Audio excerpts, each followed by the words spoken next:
Right now, convicted murderer Jodi Arias is back in court, where we could soon learn whether she will spend the rest of her life in jail or be sentenced to die. Last week, the jury heard emotional testimony from the victim's brother and sister, but today, Arias' defense team will get its chance to convince jurors their client deserves to live. Let's talk about the possibilities here. Dan Schorr is a former prosecutor. Jennifer Brandt is a trial attorney. So Dan, to you first. This panel took only about 3 hours to decide that the death of Travis Alexander was especially heinous and therefore qualified Jodi Arias for consideration for the death penalty. Given that, is it possible that they would think of, giving her life? It's certainly possible. In the last phase, they had to decide whether the murder was committed with cruelty, and it clearly was. There were 27 stab wounds, gunshot to the head, throat slashed, ear to ear, and that finding was pretty easy and the jury made it quickly. It's a lot more difficult and a lot more complicated to get 12 people to agree to actually sentence someone to death. And although there's so many aggravating factors in this case, the cruelty, the premeditation, the lies, it's still a major hurdle to actually sentence someone to die. Well, besides aggravating factors, there's something called mitigating factors, factors that would let a jury say, okay, you've had some rough experiences or some bad breaks or whatever. Here's what Jodi Arias herself said about that in that really incredible jailhouse interview right after she was found guilty. Listen. I've been told that I don't have any mitigating factors. By who? My attorney. So Kirk Nurmi you're talking about? Kirk Nurmi said to you there are no mitigating factors for you in terms of arguing against the death penalty. Nothing that is what you typically see in a case like this, such as a childhood where there was drugs, alcoholism, molestation, things like that. None of those things occurred in my family. So, I don't know. I guess we would sort of joke that my mom didn't beat me hard enough, so I don't really have mitigation. None of those things occurred in my family. Jennifer, does that close the door on her attorneys trying to bring up any childhood issues as mitigating factor? I don't think it closes the door because this was just a jailhouse interview. I mean, it certainly causes her problems, but I think the jury's going to listen very closely to her testimony and what she has to say, and then the witnesses that she calls on her behalf. Apparently, she's calling an ex-boyfriend who may have some things to say about her that'll convince the jury that life is more appropriate.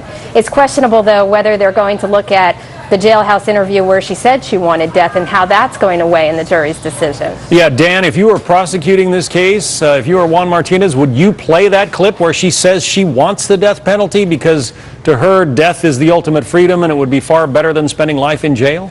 I would wait to see what she actually says if she actually testifies at the hearing, which she's expected to. If she then starts to talk about a history of abuse, if she starts to say that she had a terrible childhood, then you could play these comments to refute that. As far as her saying that she wants the death penalty, it's hard to tell if that's some kind of reverse psychology. We know she's been very manipulative throughout this case, and it's unclear what she really wants. Yeah, what about that, Jennifer? Reverse psychology, is she being too clever by half in saying, I really want to die here? I think she is, because she's tried to fool this jury all along, and she's come up with all these different excuses for things, and all of the testimony and all of the time that this took. I think it is reverse psychology, and I think the jury's going to look at it like that in deciding what is really the ultimate punishment for her. What would be a punishment? Would it be death or life in prison? I think that the jury's really going to consider that. Well, Dan, what can she put on the stand to try to offer some kind of mitigation if she herself has just said, as you heard in that clip, I had a pretty good childhood, I didn't have any problems, nobody beat me, nobody took drugs? The one thing she can do, which she has not done before, is show some genuine remorse. Real remorse for what she did for killing Travis Alexander. The problem is, even if she does feel remorse, it's hard to find any statement of remorse credible because she's lied about so many things for so long. It's going to be tough to convince anyone that she feels remorse if she really does. But that's her best shot right now. Jennifer, your thoughts?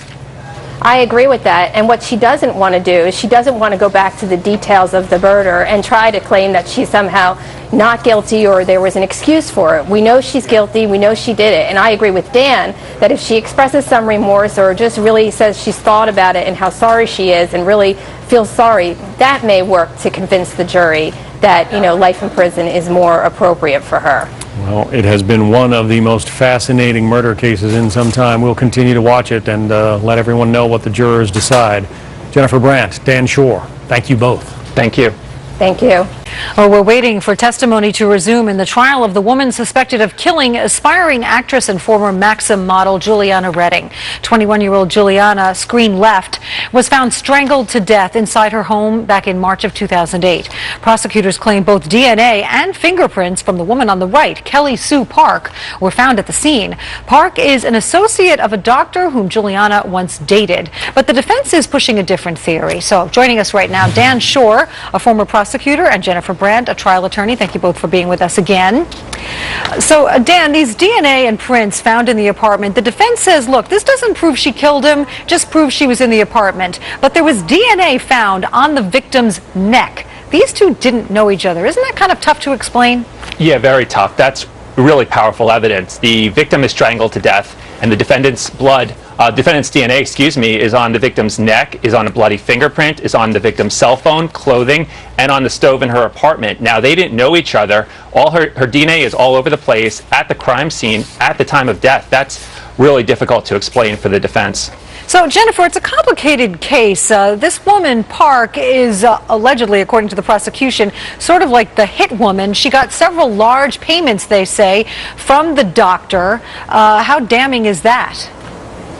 Well, it's certainly damning, but the question that you have to ask is why would the doctor order her to go in and kill Juliana? The doctor was trying to cut a business deal with Juliana's father, and that didn't go well. So would he really want Park to murder her? Maybe just rough her up a little bit, and I think that's what the defense is going to say. Maybe she went there to scare her, to beat her up, but didn't ultimately kill her. Now, it's a hard case, but you know, I think that might be what the defense is trying to assert. And at one point, they were trying to implicate Juliana's current boyfriend and saying that he was actually the murderer. Yeah, so Dan, Greg Redding, who is Juliana's father, has testified. He says that Dr. Uweda dated Juliana Redding, but the father then researched the doctor, found out he was married, some other things. He told his daughter all of this, and she broke up with him.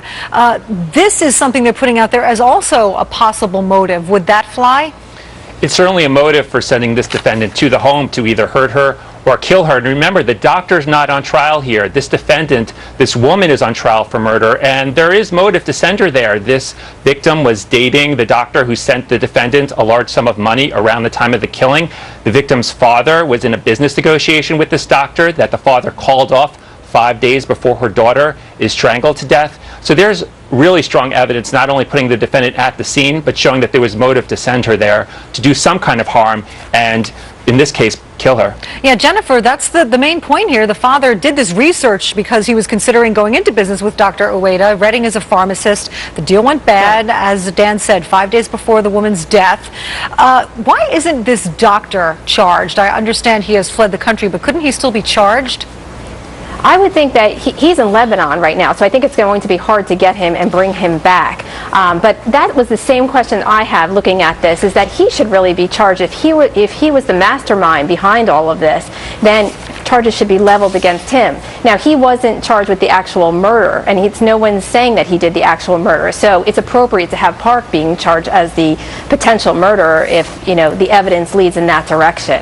Yeah. But I agree that the doctor should also be brought into this. Yeah, and prosecutors, meanwhile, are saying that at one point this doctor was bragging that he had this alleged hit woman who he called a female James Bond on his staff working for him. So that will be interesting evidence if it's even allowed to come up during the trial. All right, Jennifer Brandt, Dan Schorr, thank you both so much for joining us. Thank you. Thank you.